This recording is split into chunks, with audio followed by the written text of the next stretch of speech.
course not, Melissa.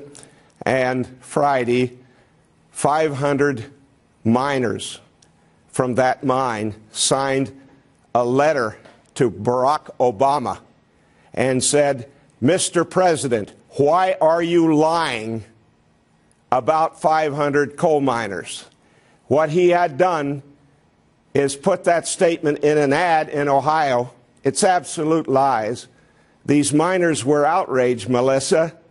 They were like caged lions.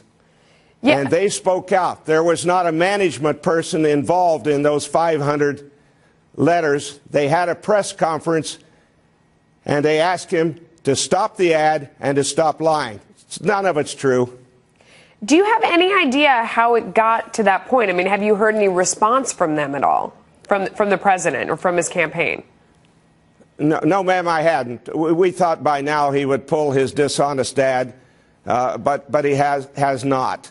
And our miners are quite outraged about that also. They just want to work in honor and dignity, Melissa, and they felt like pawns when these lies were spread by the Democrat Party and then put into an Obama commercial. And they're outraged. Yeah, and lie is a very strong word. And they said in the letter to the president, why are you lying about us? That's incredible. And I think we do have some of the letter there, where they basically said that they weren't forced to attend the rally. No attendance records were kept at the rally for hourly employees. There were no penalties or punishments for the workers who didn't attend. They're still expecting a response from the president, from the campaign, an apology of some sort. What would make this better for your workers? Well, I think, first of all, a retraction of the ad and then an apology. But it would also be good if he would just support coal. He's the greatest enemy the coal industry has ever had. These people are frightened, Melissa. They're scared.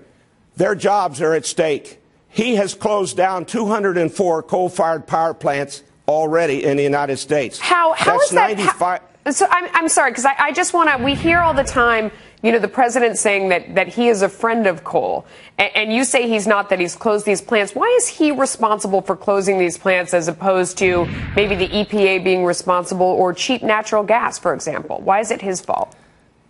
When he said on January 17th, they can build coal-fired plants in America, but I'll bankrupt them, he's making good on that. Joe Biden said no coal in America.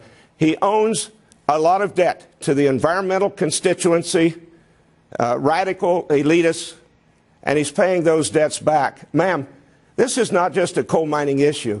That 95,000 megawatts that's in that 204 plants, that's the 4 cent a kilowatt hour electricity in America, while he promotes his 22 cent a kilowatt hour wind and solar if the wind blows and the sun shines, plus it gets $24 a kilowatt hour from the taxpayer. What Obama is doing is destroying low-cost energy in America. People are not going to be able to pay their electric bills, and people that manufacture a product for the global marketplace are not going to compete with China because they've been building a new coal-fired power plant every week for years, 4 cent a kilowatt hour. Ma'am, in the PJM interconnection, where the utilities sell incremental power to themselves, the power costs for the years 2015 and 16 are up 800%, 8 times. He is destroying low-cost electricity in America. How do you know that Mitt Romney, his constituents? How do you know that Mitt Romney will be a true friend of coal? Because he's obviously alleging the opposite. Well, I have spent a great deal of time with Governor Romney. He gets it. He is a friend of the coal miner. But remember, those were 500 miners that signed that letter to Obama saying, stop lying.